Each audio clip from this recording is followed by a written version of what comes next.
My So God. he graduates, and in the graduation photo, he's standing with his dad. And in that photo, they are the invisible generals. They're not generals yet, but they're the only two black officers in the entire military out of 335,000 men. There are two black officers. Crazy.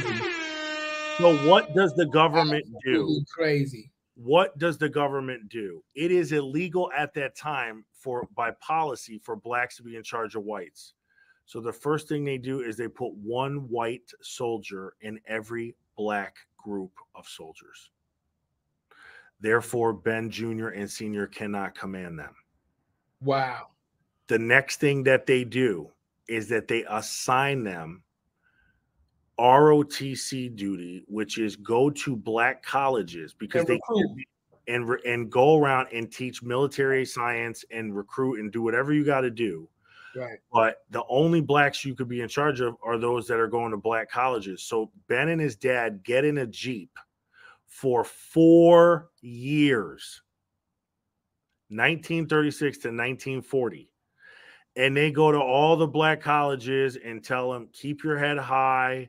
You are a man. You are strong. We are examples of a father and a son. We did it. You could do it.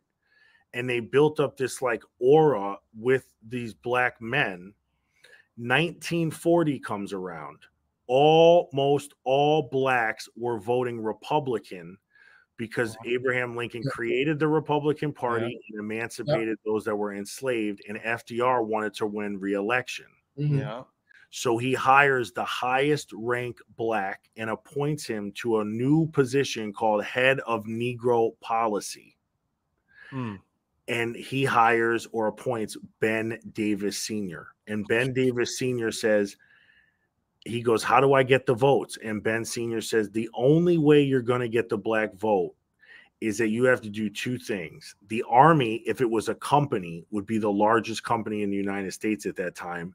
So you have to have equal pay for equal work, black or white. And it was the first institution in America to do that. The second thing is you have to allow blacks to have premium opportunities in the military, not just what they called at the time were called pick and shovel jobs, build railroads and things like that. And he goes, that begins with allowing blacks to fly airplanes. And he goes, well, who would lead it? And he said, my son. Woo! Message. Be able to do that. Crazy. The next minute, Ben Davis Jr., first of all, he doesn't really want to do it. Eleanor Roosevelt goes down there. There's a story about her getting in a plane with a black pilot to show that it was safe, and she went against her husband. So there's a little bit going on in the middle there. Gotcha. But Ben Jr. goes down to Tuskegee, Alabama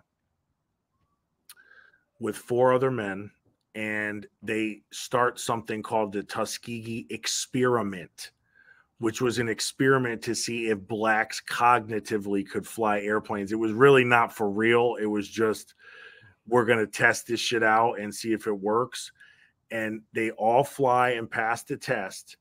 And Ben, because he graduated West Point, becomes commander of the other 4.